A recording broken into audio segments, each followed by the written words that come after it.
I'm okay, I'm fine. Kincana, kincana, teng neng neng neng neng. Ku menahan rasa sakit, rasa sakit. Few moments later. Oh my God. Tapi bohong.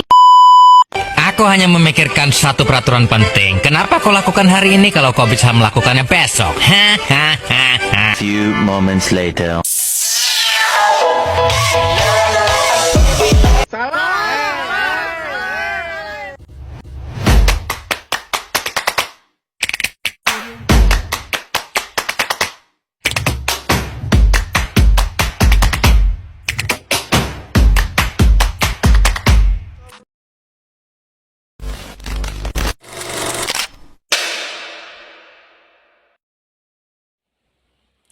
Assalamualaikum warahmatullahi wabarakatuh.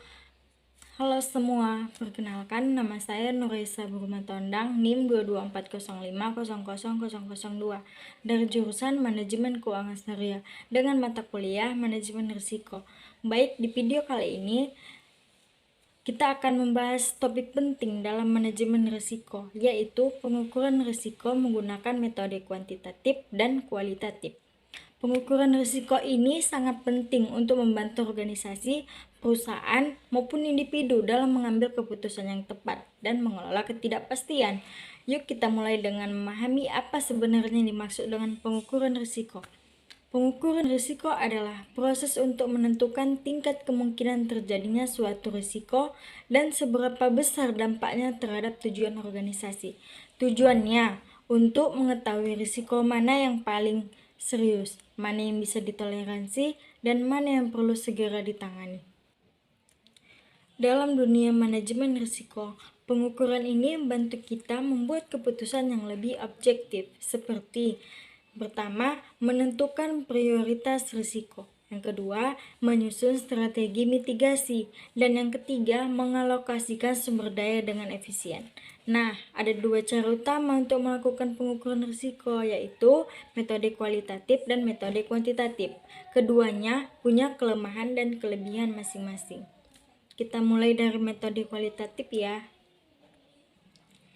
Metode kualitatif menilai risiko berdasarkan penilaian subjektif seperti opini, pengalaman, dan persepsi para ahli atau anggota tim.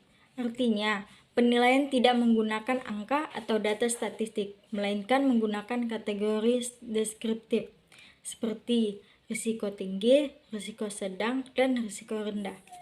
Pendekatan ini biasanya digunakan ketika data numerik sulit diperoleh, misalnya dalam penilaian risiko reputasi, moral karyawan, atau kualitas pelayanan.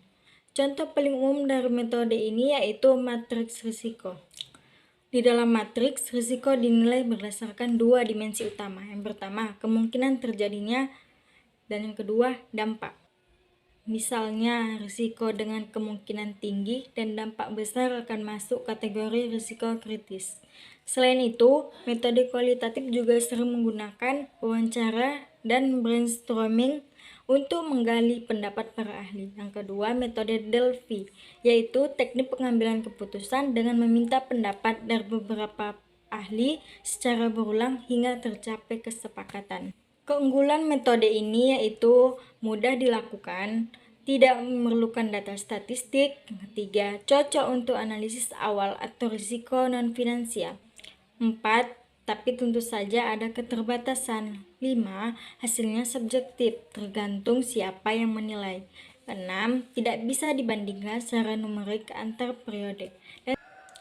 Dan yang terakhir, kadang sulit untuk dijadikan dasar perhitungan biaya atau prioritas yang tepat. Jadi, metode kualitatif ini cocok digunakan pada tahap awal penilaian risiko atau saat organisasi belum memiliki cukup data. Selanjutnya, kita bahas metode kuantitatif. Berbeda dengan pendekatan sebelumnya, metode kuantitatif menggunakan angka, data, dan analisis statistik untuk menilai risiko. Tujuannya yaitu untuk menghasilkan pengukuran yang objektif dan bisa dihitung secara matematis. Prinsip dasarnya sederhana, risiko sama dengan kemungkinan terjadi tambah dampak. Dari sini kita bisa mendapatkan nilai risiko dalam bentuk angka atau rupiah. Contoh metode kuantitatif yang sering digunakan yang pertama, expected monetary value, yaitu menghitung nilai ekspektasi kerugian berdasarkan peluang terjadinya. Yang kedua, sensitivity analysis, melihat seberapa sensitif hasil proyek terhadap perubahan satu variabel risiko.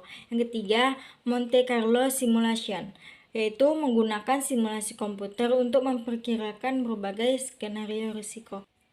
Yang keempat, value at risk, umum digunakan di sektor keuangan untuk menghitung potensi kerugian maksimal dalam periode tertentu. Misalnya, jika peluang kegagalan proyek adalah 20% dan kerugiannya bisa mencapai 500 juta rupiah, maka nilai risikonya adalah 0,2 dikali 500 juta sama dengan 100 juta rupiah.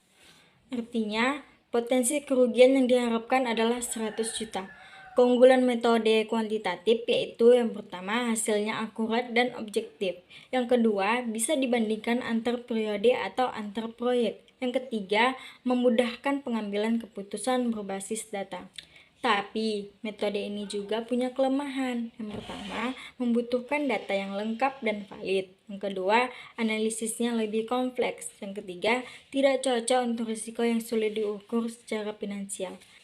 Jadi, metode kuantitatif ini lebih cocok untuk organisasi yang sudah memiliki data historis yang kuat dan ingin melakukan analisis mendalam. Selanjutnya, perbandingan kedua metode ini agar lebih jelas perbedaannya. Dari segi pendekatan, yaitu kalau kualitatif berdasarkan persepsi dan pengalaman, sedangkan kuantitatif berdasarkan data dan angka. Dari segi sifat dan hasil, kalau kualitatif deskriptif tinggi, sedang, rendah, sedangkan kuantitatif dari numerik, nilai rupiah, presentasi, dan probabilitas. Yang ketiga, kelebihannya. Kalau kualitatif cepat, mudah, dan murah. Sedangkan kuantitatif akurat, objektif, bisa dibandingkan. Dari segi kelemahannya, kalau kualitatif subjektif, sulit diukur. Sedangkan kuantitatif butuh data dan analisis kompleks. Kalau dari segi cocoknya, kalau kualitatif cocok untuk tahap awal. Kalau kuantitatif cocok untuk tahap lanjut. Dari penjelasan tersebut terlihat bahwa tidak ada metode yang benar atau salah. Keduanya saling melengkapi. Biasanya, organisasi memulai dengan analisis kualitatif untuk mengidentifikasi risiko secara umum. Kemudian dilanjutkan dengan analisis kuantitatif untuk memperdalam pemahaman terhadap risiko yang paling kritis. Mari kita lihat contoh sederhana. Sebuah perusahaan konstruksi ingin menilai risiko keterlambatan proyek. Dengan metode kualitatif, tim proyek menilai bahwa risiko keterlambatan tergolong tinggi karena banyak faktor seperti cuaca dan keterlambatan bahan baku. Setelah itu, mereka melakukan analisis kuantitatif. Dari data tahun-tahun sebelumnya, keterlambatan rata-rata menyebabkan kerugian 300 juta rupiah dan probabilitas terjadinya adalah 30%. Maka nilai risikonya adalah 0,3 dikali 300 juta sama dengan 90 juta rupiah. Artinya, potensi kerugian ekspektasi akibat risiko keterlambatan adalah 90 juta rupiah. Dari hasil ini, manajemen bisa memutuskan apakah perlu asuransi proyek, perencanaan cadangan, atau kontrak denda keterlambatan. Jadi, kesimpulan dari pembahasan ini, pengukuran risiko adalah langkah penting dalam manajemen risiko untuk memahami potensi kerugian dan peluang. Metode kualitatif cocok untuk analisis awal ketika data terbatas dan fokus pada persepsi. Sedangkan metode kuantitatif digunakan ketika organisasi sudah memiliki data yang cukup dan membutuhkan hasil yang objektif. Kombinasi keduanya akan menghasilkan pemahaman risiko yang komprehensif. Ingat, risiko tidak bisa dihilangkan sepenuhnya, tapi dengan pengukuran yang tepat, risiko bisa dikelola dan dikendalikan. Terima kasih sudah menonton. Jangan lupa untuk like, share, dan subscribe agar tidak ketinggalan video edukasi lainnya tentang manajemen risiko dan pengembangan organisasi. Sekian pembahasan dari saya. Assalamualaikum warahmatullahi wabarakatuh. Bye.